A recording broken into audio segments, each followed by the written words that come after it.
Origen de la universidad en el mundo y en Occidente. La primera que se encuentra registrada es la Universidad de Alcaragullín. Fue fundada en el año 859 y es considerada por la UNESCO como la más antigua del mundo, que sigue en funcionamiento. Su creación fue 200 años antes del surgimiento de la Universidad de Bolonia, que fue en el año 1088. El nacimiento de las universidades se basó en la tradición escolar grecolatina, que a comienzos del siglo IX fue impulsada por Carlomagno. De el primer nombre que se le dio a la universidad fue el Estudio General, cuyos fines aparecerían definidos en las partidas del rey español Alfonso X el Sabio. Origen de los estudios universitarios. Los que primero serían, y los que recomendaron tanto Platón y Aristóteles, debería contener gramática, literatura, música y aritmética, para luego entrar en el análisis avanzado de las matemáticas y de la filosofía. Las artes liberales, la gramática y retórica y dialéctica, que se enseñan en la Edad Media, fueron el origen de las universidades bajo el nombre de trivium, y se les agregó el llamado quadrivium, que es el que integraba la música, la aritmética, la geometría y la astronomía. La Universidad de Bolonia en el año 1088 fue un grupo de estudiantes que decidía quiénes se iban a formar y escogían a los profesores para esa tarea. En este caso el primer rector fue un estudiante, y la comunidad se forma desde el interés colectivo. En el fondo los estudiantes tenían una fuerte incidencia sobre cómo se destinan los recursos.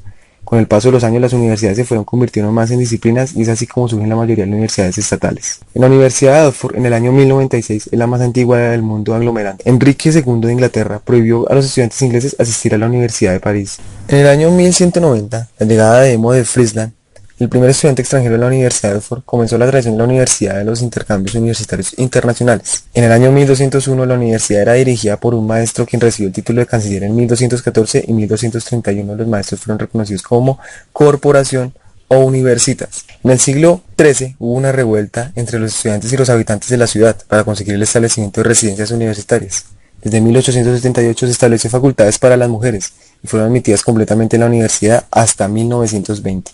La Universidad de París en el año 1256, el papel protagónico es el que los profesores se definen unas áreas para disciplinar a unos estudiantes. Cuando los profesores escogían a los estudiantes se trataba de ir formando una comunidad que se adoctrinaba por igual. Las comunidades pedían condiciones especiales del lugar donde se formaban y cómo las obtenían. Se realizaban más presiones. Uno de los logros de París fue hacer expulsar a todos los extranjeros para mantener los privilegios de los que se consideran acreedores. Desde ese momento, el concepto de visa de estudiantes se hace necesario para poder ingresar allí. Y bien, las universidades en Latinoamérica, las cuales las primeras fueron la de Salamanca y Alcalá de Henares, las dos universidades españolas más famosas de la época. Fueron modelos inspirados en las fundaciones universitarias en un nuevo mundo. El método de enseñanza consistía en el de lectura viva voce por el catedrático o lector del texto señalado. El otro modelo lo proporcionó la Universidad de Alcalá de Henares, creada por el regente cardenal Cisneros sobre el esquema del Colegio Universidad de Sigüenza, autorizada por bula pontificia. La primera universidad elegida por los españoles en el Nuevo Mundo fue la de Santo Domingo,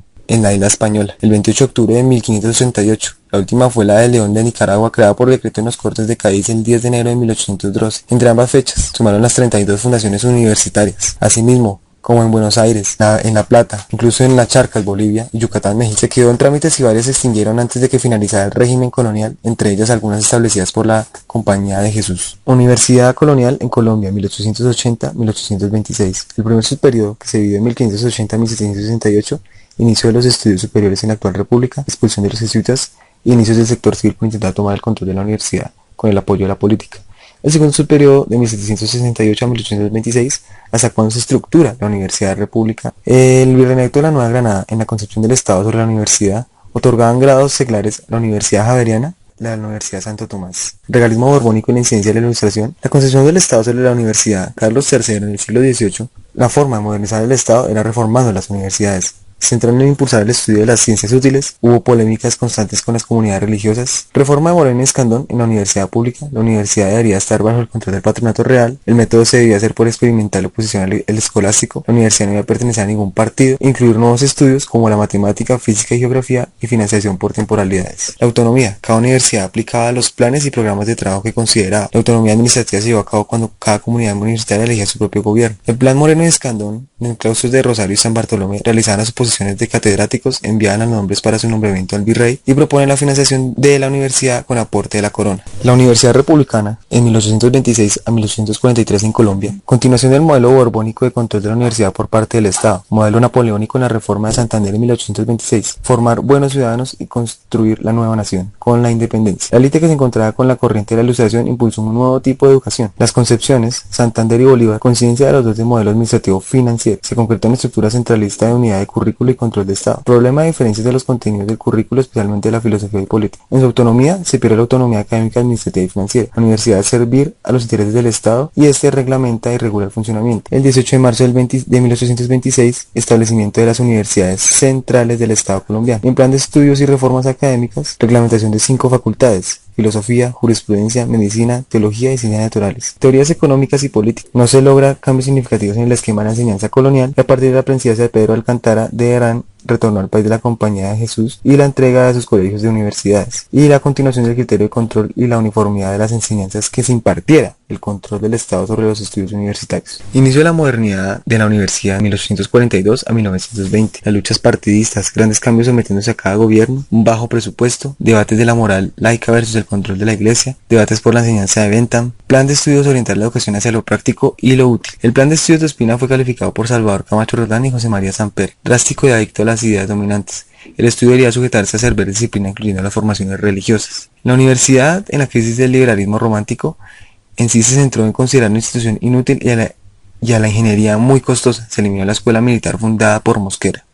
La universidad, que hasta el momento cumplirá la función de otorgar los títulos para ejercer una profesión a partir de la resolución del 19 de agosto de 1853.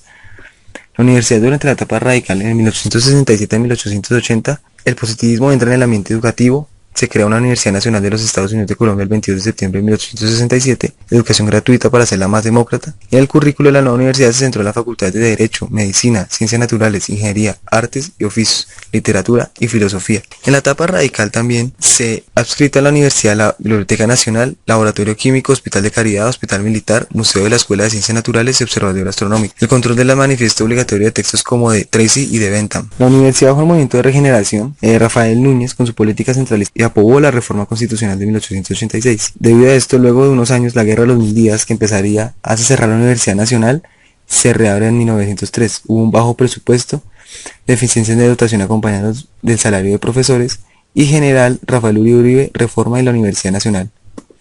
La reforma de la universidad en Colombia en 1920 a 1992.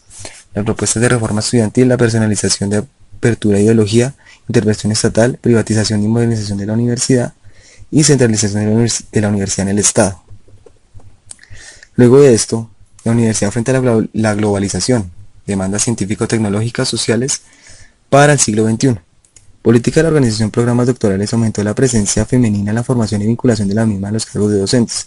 La universidad no ha sido excluida de los problemas de violencia, la vacuna y el secuestro y el asesinato.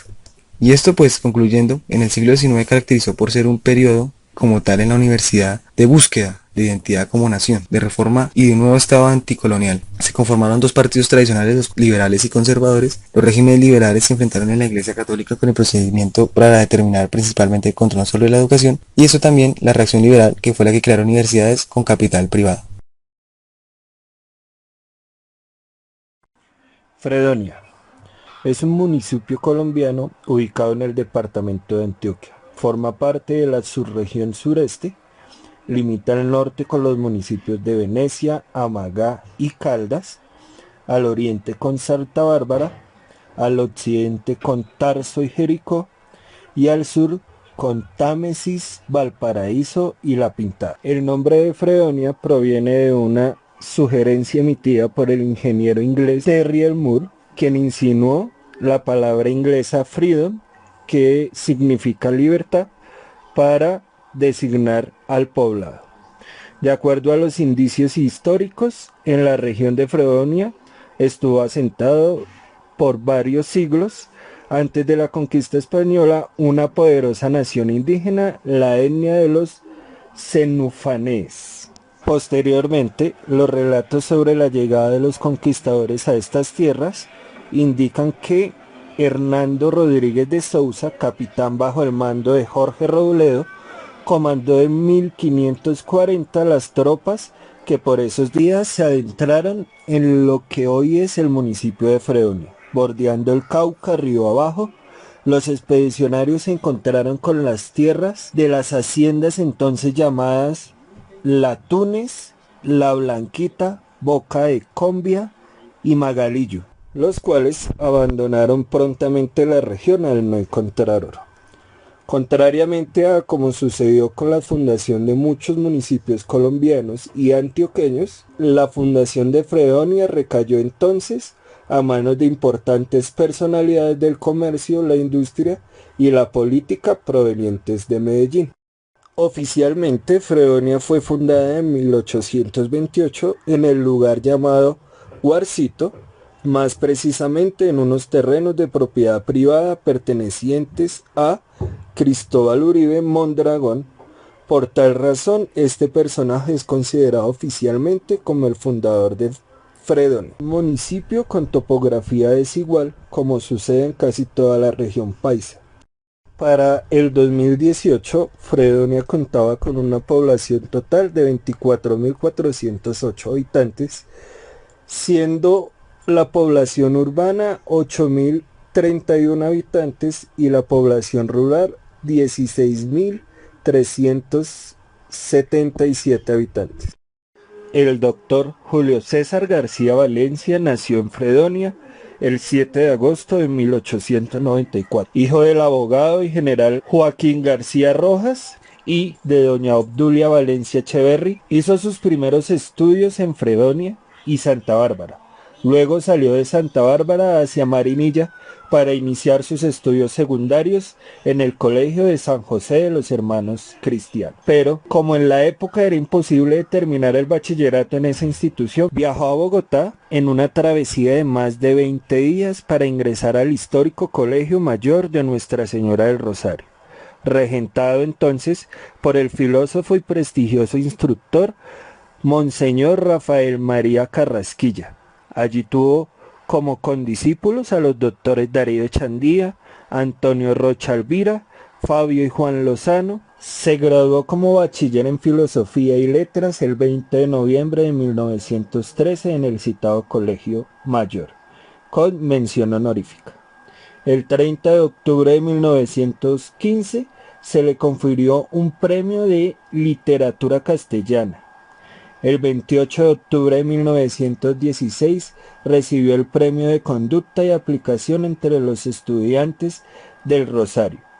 Fue designado por el Monseñor Carrasquilla como colegial de número del Rosario en el año 1917, motivo por el cual recibió medalla y diploma. El 6 de mayo de 1918 obtuvo el doctorado en Filosofía y Letras en el mismo Colegio Mayor de Cundinamarca, con la tesis titulada Historia de la Instrucción Política en Antioquia, dirigida por el presidente de la República, don Marco Fidel Suárez, por la cual fue recibido como socio correspondiente de la Academia Nacional de Historia desde el 15 de junio de 1918. El mismo año fue invitado por la Academia Antioqueña de Historia a pronunciar un discurso sobre el descubrimiento de América en la fecha clásica de la corporación.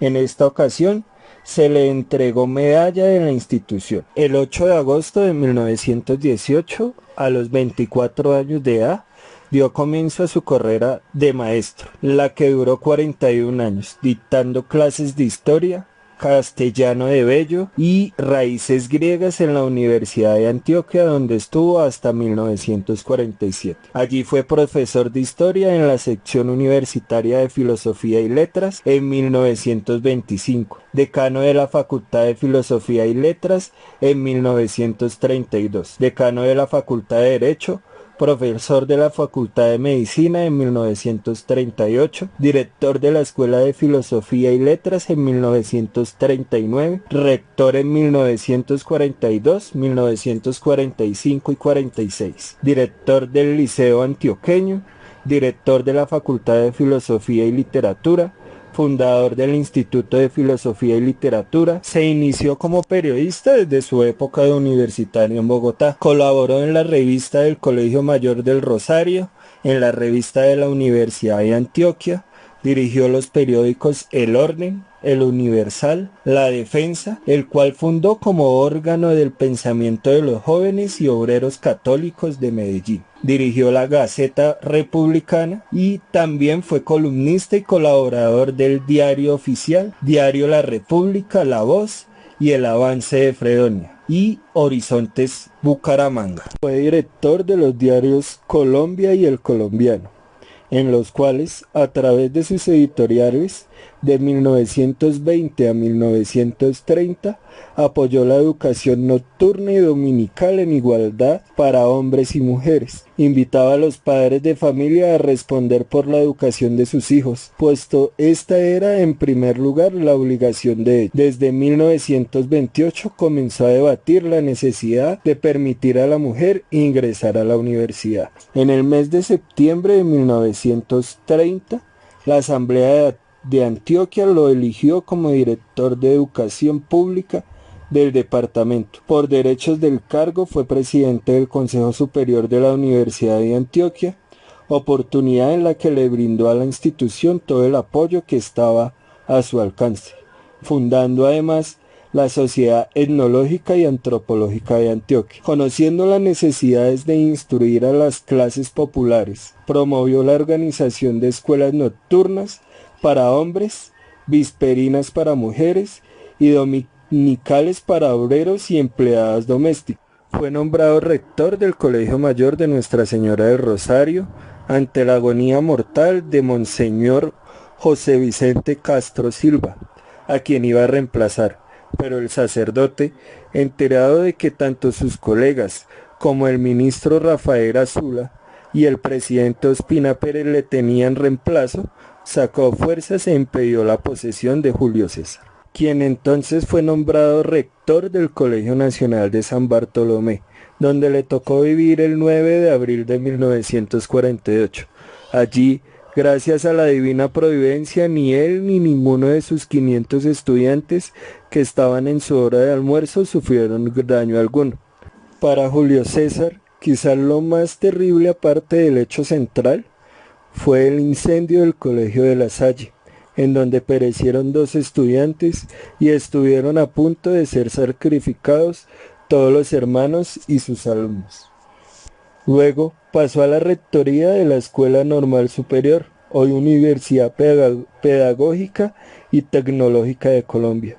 Allí se posesionó el 23 de agosto de 1948, nombrado por el doctor Fabio Lozano y Lozano. Aceptó el cargo por solicitud expresa del presidente doctor Mariano Ospina Pérez. Ahí, con algunos licenciados de la Normal y con otras personas no vinculados con la docencia, se asocian bajo la firma Difusiones Pedagógicas de la Gran Colombia S.A. y fundaron el Colegio Francisco de Miranda. Como la Junta de Difusiones Pedagógicas de la Gran Colombia aceptó la idea de Julio César de iniciar cursos universitarios con la posibilidad de eliminar toda posibilidad de lucro en la nueva empresa, la Universidad de la Gran Colombia. En 1951, con las facultades de Derecho y Arquitectura. El 15 de junio de 1959, a las 8 de la noche, de un infarto sorpresivo, murió en su oficina Julio César García. Los 4 pilares fundamentales bajo los que está fundada la Universidad de la Gran Colombia son una universidad cristiana porque está dedicada a la afirmación de la dignidad humana y a la búsqueda comunitaria de la verdad, y ha escrito en su escudo las palabras de Cristo, Veritas y Libertad Vos, lo que significa la verdad os hará libres. También es una universidad bolivariana porque, fiel a los ideales del Libertador, contribuye a la integración de los pueblos hispanoamericanos en general y gran colombianos en particular para gestar una nueva civilización. Es una universidad hispánica porque se construye en una defensa permanente de los valores culturales heredados de la madre patria. Y, por último, es una universidad solidaria porque está comprometida con la educación de la gente de menores recursos económicos y con la promoción permanente de la cultura de la solidaridad. Ética liberadora. El CIH Tiene el propósito de contribuir con la gestión académica y administrativa para el desarrollo de la educación ético-liberadora, que tiene por objeto la formación y el desarrollo integral de la comunidad gran colombiana.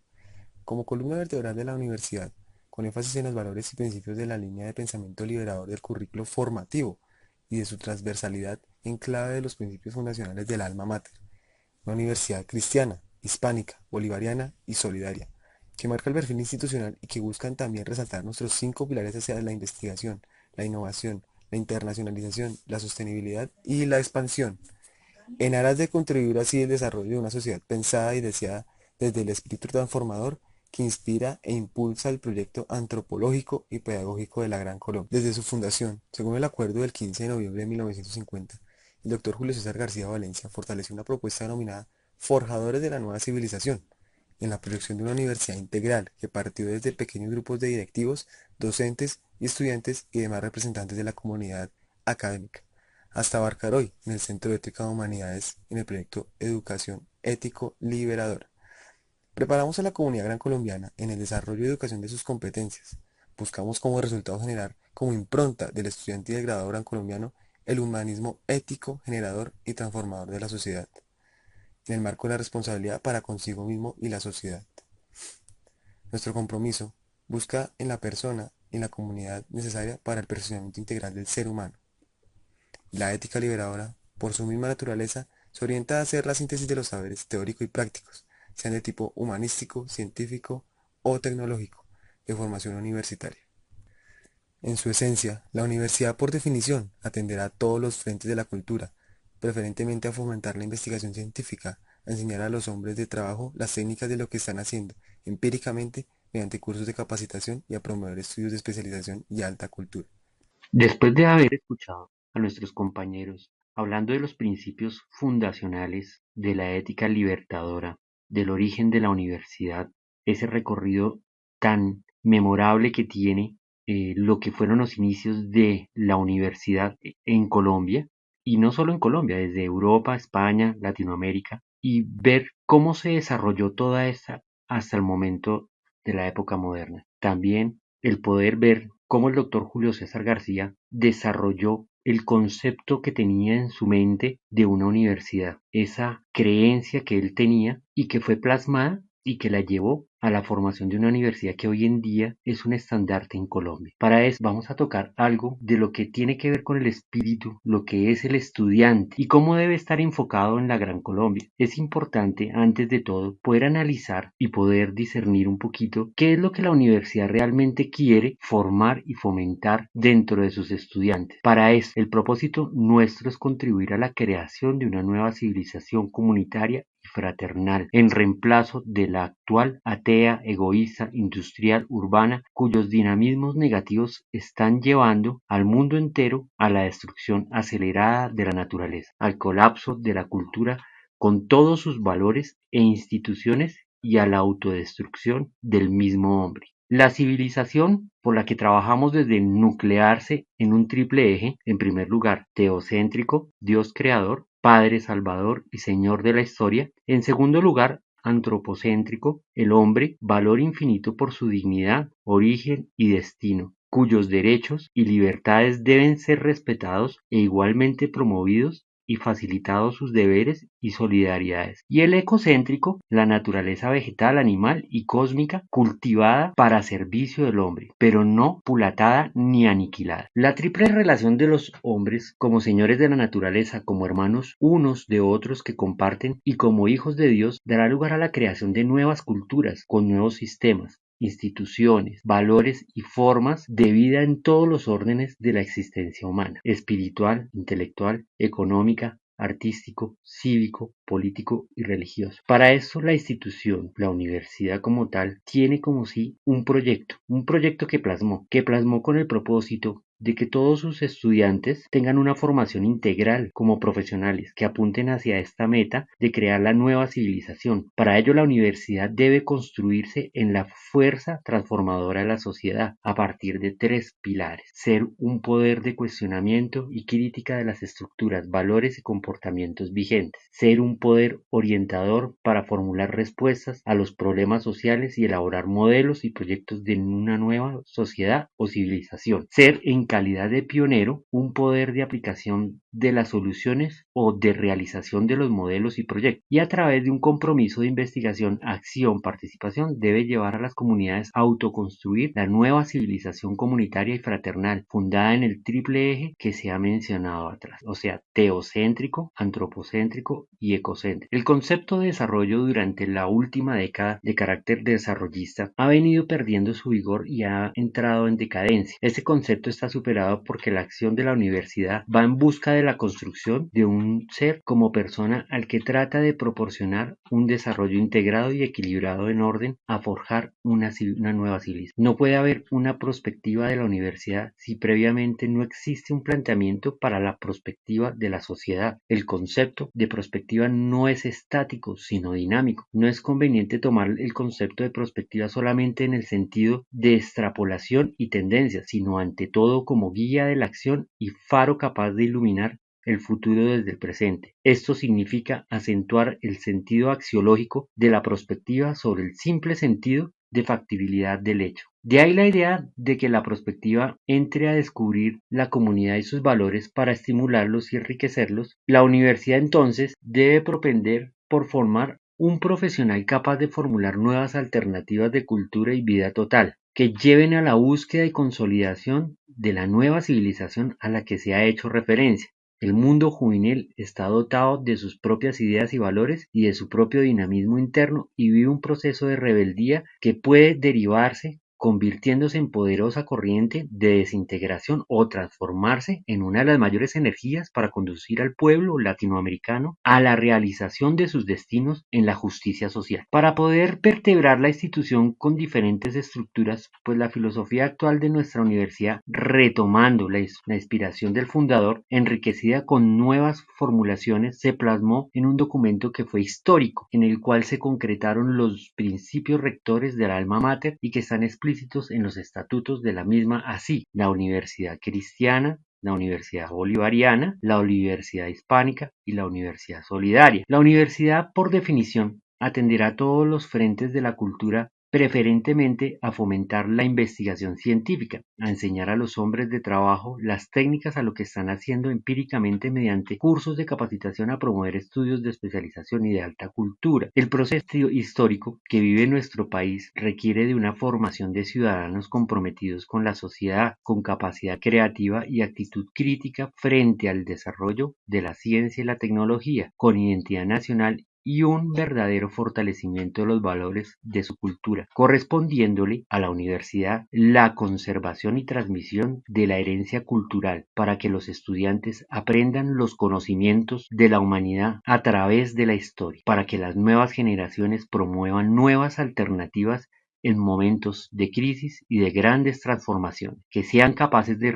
rescatar a nuestra sociedad de la violencia, la corrupción y la injusticia. Esto quiere decir que debe participar en la vida civil del país, estar al servicio de la dignidad de la persona, de la preservación de las instituciones como la familia y respetar y defender el patrimonio físico y cultural del país. Tiene que ser un hombre participativo y transformador de la realidad del país y hombre cívico que coayude a la construcción de un nuevo orden social, ético y moral. Como ciudadano debe además contribuir a la construcción y desarrollo del ejercicio político y democrático con el fin de buscar el bien común y cumplir con los deberes civiles, de acuerdo con su conciencia y los principios constitucionales. Para esto, también debe tener una formación como profesional y para esto se ha plasmado la siguiente propuesta, que es un proceso de formación integral de la universidad, la formación de profesionales éticos, ciudadanos democráticos y equitativos, recreadores de su propia cultura, profesionales competentes, capaces de insertarse en los procesos de desarrollo científico y tecnológico del país y del mundo globalizado, profesionales investigadores capaces de generar